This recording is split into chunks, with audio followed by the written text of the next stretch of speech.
আজকেও সকালে ভাইরা বললো একটু পরোটা খেতে যাবো, তো ওখানেই যাচ্ছিলাম।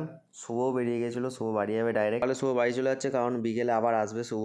আমার কাজ আছে, আর এখনও আমার সাথেই থাকছে কাজের এখানে। 2 ঘন্টা ধরে গাড়ি বার করে যাচ্ছে বাড়ি থেকে, আর ওখানে গিয়েও কিছু খায়নি, এসবই খায় আইসক্রিম টাইসক্রিম। তাই আইসক্রিমের মতনই ওর চেহারাটা। বিরাট বকছিল আজকে সকাল থেকে, কোনো কাজ মাজ কিছু করছিল না, তাই ঘরে বন্ধ করে দিয়েছিলাম আমি কিছুক্ষণের জন্য।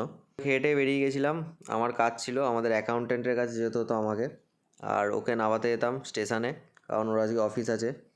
ওর উইকেন্ডেও অফিস থাকে, কিন্তু ওর যাওয়ার আগেই বৃষ্টি শুরু হয়ে গেছিলো, তাই আমরা দাঁড়িয়ে গেছিলাম। কাজ থেকে এসে ঘর গুছলাম, কারণ ঘর কালকেই গুছিয়েছি, আজকে আবার সেই যাকে তাই হয়ে গেছিলো। এসে ঘরটর গুছিয়েছি, আর এখনকার ভিডিও একটু ছোট হচ্ছে, কারণ বেশি টাইম পাচ্ছি না করার মতো, তো তাই জন্য একটু ছোটো ছোটো ভিডিও করছি। তারপর বেরিয়েছিলাম কল্যাণী শুভর সাথে। আইটিআই মোড় ওখান দিয়ে যাচ্ছিলাম, দেখলাম প্যান্ডেল মোটামুটি কমপ্লিট। পুজো আর বেশি দিন বাকিও নেই, 10-15 দিন মতো বাকি আছে। ফেরার সময় জারটা নিয়ে যেতে হচ্ছিলো, অনেক লেট হয়ে গেছিলো আমাদের ওখান থেকে ফিরতে। আজকের ভিডিও এখানেই শেষ করছি, দেখা হচ্ছে আবার নেক্সট ভিডিওতে। টিল দেন সবাই ভালো থেকো, সুস্থ থেকো, আর লাইক শেয়ার সাবস্ক্রাইব করে দিও।